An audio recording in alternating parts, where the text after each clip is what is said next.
everyone. Last time, we did the story of the Lost Isles, ending with the goblins being sent over by Thrall to officially join the Horde, led at the time by Garrus Hellscream. I asked you guys and girls what zone you wanted to see next, and the majority of you wanted to see the story of Azshara, since you might as well wrap up the Goblin experience, so that's what we're going to do today. The name Azshara. That might ring a bell for some of you out there, as that is the name of Queen Azshara, who once ruled the Night Elves. Their empire was vast, but when she and her highborn tried to summon Sargeras and the Legion into the world, a resistance was formed and the War of the Ancients played out. In this very location, Hall High Mountain carved out his legend. He earned the blessing of Cenarius and took on the Dreadlord Tychondrius. He was of course not alone in this battle. We had Night Elves, demigods, furbolgs, time travelers, dragons. All kinds of creatures rose up against Azshara's plans, and even some of her own highborn resisted their queen. You might know about Daframar Sunstrider, who after the war led his people to Quel'Thalas. You might even know about Prince Varandus, who plotted against the queen and got his people cursed for his efforts. But there were even more. With the aid of the Blood Elf Malenia Skyreaver, who wants to uncover the history here before the goblins transform it into a fuel depot or something,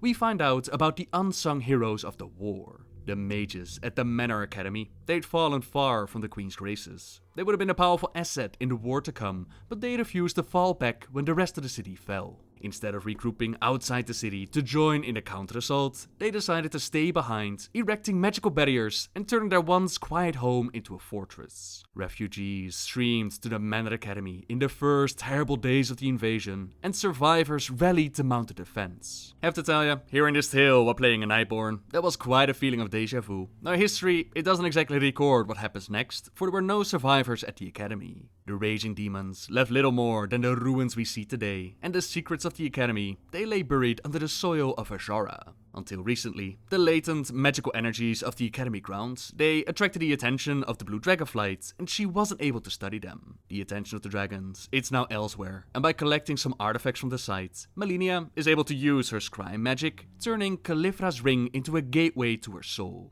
At Lake Manor, we touch her spirits. The ring allows us to see the world as she sees it, forever reliving her final hours. We can see defenders trying to hold the line, while the mages, as it turns out, these highborn, they were not merely barricading themselves in, they were actively working against their so-called beloved queen. Their last moments were used to create a Sarkhan stone hidden in the lake by Khalifa. This stone drew energy away from the portal through which the demons were flooding into Azeroth. Their actions bought the world enough time to retaliate and strike back. Without the Highborn at Lake Manor, the world might have been lost. That portal, it was fueled by the Well of Eternity and became incredibly unstable at the end of the war. The demons were sucked back to where they came from, but the violence, it split the land apart. The Night Elves' mighty empire, it was lost beneath the waves, while the queen and those that followed her, they were turned into the Naga by the old gods. This small piece of land was part of the empire, and it still holds the name of their queen. For some reason, I guess they never bothered to change it. It does explain why we see so much Naga activity in the area, and since they're kinda in the way of the goblins and the Horde claiming that sweet beachside property,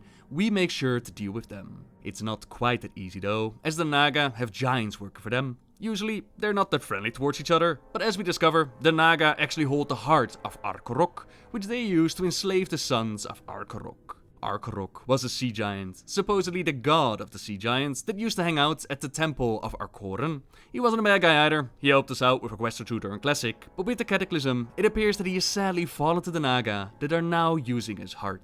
We make sure to take the power away from them, as well as bombard them with some sweet goblin explosives. For money and beachfront property! Very similar to Silphus, for example, Azshara was simply one of those unfinished zones where nobody ever really came. Apparently, they did plan to have a battleground take place here called Azshara Crater, a battleground similar to Alterac Valley. But apparently, since they were still so busy with trying to balance the fight within Alterac, they never got around to finishing the Azshara battleground. It has been mentioned a couple of times in the years that came after, but as we can see, there's no battleground in Azshara quite yet. Instead, amongst the things that the zone did offer in Classic, there was a world raid boss, Azuragos of the Blue Dragonflight, and he was part of the Scepter of the Shifting Sands questline. He spent his time exploring Azshara and its magical interests, teaching a Murloc how to talk, and he tried to prevent Archmage Xylem. Time and time again, adventurers would rally together and strike down the Blue for shiny trinkets and gold, which was quite tragic really, but out of that tragedy, a relationship flourished. He spent so much time in the spirit realm that he developed a bond with the spirit healer Anara. He quite likes it here. No strangers to poke and prod him. Besides the whole physical aspect of their relationship, he's actually quite happy. The only problem is that with the Cataclysm, we saw Deathwing take charge, and the Black Dragonflight is on the hunt for the blue. Kalecgos has asked us to convince Azuragos to team up with him, and although Azuragos, he doesn't really want to hear it at first, the idea of him coming to Calic's rescue, there's no way he could ever live that down. Maybe he would even make him one of those little Sunwell girls all of his very own. Anora is cast aside just like that, but she doesn't mind. She knew that their arrangement was only temporary. She'll be fine. As we join Calic and Azuragos, we've taken care of the Black Dragon threat, to which Azuragos, he plans to rededicate himself entirely to make sure that Calic never steps up to take Malygos' place. It's the most noble cause that he could think of, and I'm sure that he's going to be very successful. Fools! Another powerful spellcaster that's hanging out in the zone and has done for quite some time now. That is the one that Azuragos tried to befriend, Archmage Xylem. Described as being very dangerous and acting odd compared to the other humans, this Archmage, he reminds me a lot of the Guardian Medivh. Even back in Classic, he had us help him out with collecting a bunch of materials that he needed, all the way acting very odd. Rambling on about his apprentices and research. This hasn't changed a lot with the Cataclysm, as his reputation, it still draws in those brave or foolish enough to try and learn from one of the best. He is a man of style though, so proper wardrobe is required, and even getting to the wizard, that is a challenge all on its own. But those that do, those that prove themselves worthy, they get a chance to undergo the trial of Frost, Fire and Shadow, each offering great dangers, but the rewards, mainly the achievements, they make it well worth it. At the end of the questline, we're even rewarded with a faded wizard hat to remind us of those glorious days of being Xylem's apprentice. Now his quest for knowledge and artifacts of power, that placed him on a bit of a dangerous path as he came in contact with an ancient grimoire from the Lagashi ruin. During Legion, we actually returned to his tower, finding the already eccentric mage quite out of his mind. He has stolen the focusing iris from the Dalaran vaults, and he has no intention of giving it back. Heroes were forced to confront him in battle at the Eye of Eternity, but they were kind enough to just smack some sense into him and actually spare his life. Eat magic, imposter! Of course, back in Classic, most that traveled to the zone, they did so for the water, offered by Duke Hydraxis after doing his questlines and earning the proper reputation. He could be found on an island northeast of the Ravencrest Monument. This massive, weird statue is potentially named after Kurtalas Ravencrest, but we don't exactly know its origin or why it was called Ravencrest Monument. The water from Hydraxis that was used to douse the ruins in molten core, which allowed us to challenge the Major Domo and eventually Ragnaros himself. With Classic, there were a couple of other smaller things to be found within the zone. There was like a questline where you take care of a Blood Elf trader, you would gather ancient tablets, or you would get spicy new trinkets, but all in all, not much was done within the zone, not until the Cataclysm and the arrival of the Goblins. A beautiful rear gate that lets us step right out of Orgrimmar and into the zone, which is reshaped by the Goblins to resemble the Horde symbol. Their explosions, the rocket wave, fuel depots, and of course Gallywix's Pleasure Palace, they've tapped into the potential of the land, potential to make as much profit as possible. Taking the land from the Night Elves, that's no easy task, of course, but with priests dropping in from the sky to sell their services and the aid of heroes freshly joined the Horde, that turns the tide of battle. They're able to send fear into the heart of the enemy, take heads and kick ass, step by step reclaim the land for the Horde. The elves do their best to retaliate, but dabble amateuristically in the arcane arts, constructs easily turned against them. They also try to set up an allegiance with the Furbolgs, one that the Horde skillfully outmaneuvers and actually turns the Furbolg against the Alliance. Now how, you might ask? That is by pretending to be an ambassador of the elves and rip out the leader's belly piercing.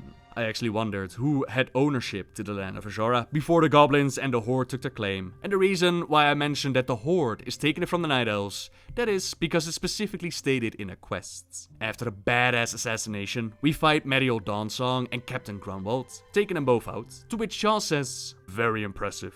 Imagine the fear this will cause in Northwatch when they see what happens to one of their precious officers in Night Elf lands." Well done. Our assault proceeds and would eventually send the Night Elves into retreat, clearing a path for the Horde invasion into Ashenvale. But war isn't the only thing that we help out with. The Goblins also set up a secret laboratory, which has gone a bit south of cheese, as they say.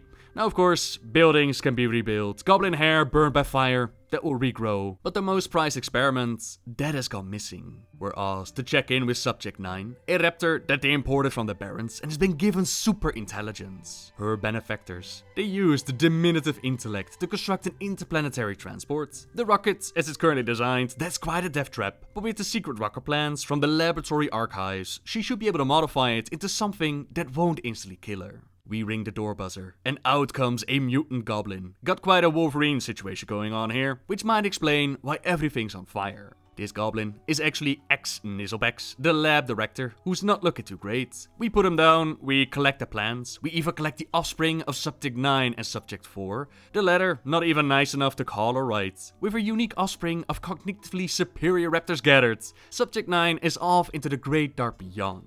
Farewell, Azeroth. I leave behind a world steeped in filth and wrecked by cataclysm. Safe journeys, Velocistar. Maybe one day in the great dark beyond meet again. I'm sure that your race has much to teach us. Next to this lovely relocation, we also make sure to get out the reaction core matrix from the fuel slumps, or this whole place is going to blow itself to Outland. That core is made out of 100% refined Azsharites, not to be mistaken for Kashamites or Azerites. No. This is Azsharites, native to the area, and during Classic, we actually used it for the Lorimus Telepetus questline. It's been used to forge weapons of fell power, but they've discovered that it's capable of focusing enormous amounts of energy. This might be the biggest goblin discovery since Kashamites, but what exactly is it? Where does it come from? Why is it located only here? We gather some fresh samples, enough to have them up in their neck with this stuff, trying to solve this mystery, and maybe the local friendly giant can help. We gather up a nice meal for Grumangan, trying to get nice and friendly, and he eventually spills the beans and informs us that Azsharites, that is made by the giants. Specifically, it's giant shit. Quite literally, this is what the giants in the area poop out, and they don't exactly clean after each other. Probably one of the very first poop quests that they ever implement into the game, but its origin, it doesn't actually scare the goblins off. In fact, they only want more. The only problem is that giants go to the bathroom around every 15 to 25 years, bearing any tummy trouble. A production rate far too low, so we try to fix it. Rumor has it that the gnomes in the area have a massive laxative, ordered by Mrs. Getchespring, who wanted to use it to get Blymo Getchespring out of a giant who actually ate him. We steal the laxative, and we try to feed it to our giants, but he's not amused. Maybe we can scare the precious material out of him. Giant things are often scared of much smaller things, so we try shrinking ourselves down in size, we mount a rocketway rat, and we try to use it to scare Gormungan. This unfortunately works a little bit too well, as he smacks us so hard that we return to regular size. But again, no luck. No poopsies from the giants. Guess we'll just have to break the news to Grapplehammer that Azshorite is going to remain the rarest substance on the planet. We'll have to use it sparingly, while that core that we recovered, that is delivered near the massive cannon that the goblins have built in the zone. A cannon that, as far as I'm aware, has not really been used, not even when the Legion assaulted Azshara. The bomb that we created, that will carry on its own journey, that will still have its part in the story to play. That, however, is going to be a story for another day. For now, this is the story of Azshara. And for those that are wondering, what about Gallywix? Didn't he get like a massive pleasure palace in the zone?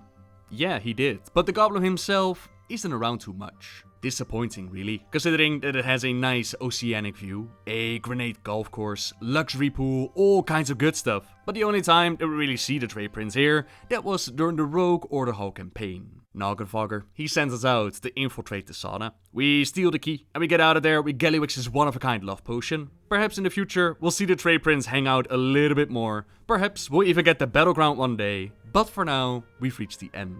Which means that the choice is up to you. Would you like to follow the bomb and discover what it is going to do? Or would you like to see the story of a completely different zone? Let me know in the comments down below. And for now, thank you very much for watching, everyone. Subscribe and hit the bell if you like my videos. Leave a like if you enjoyed this one.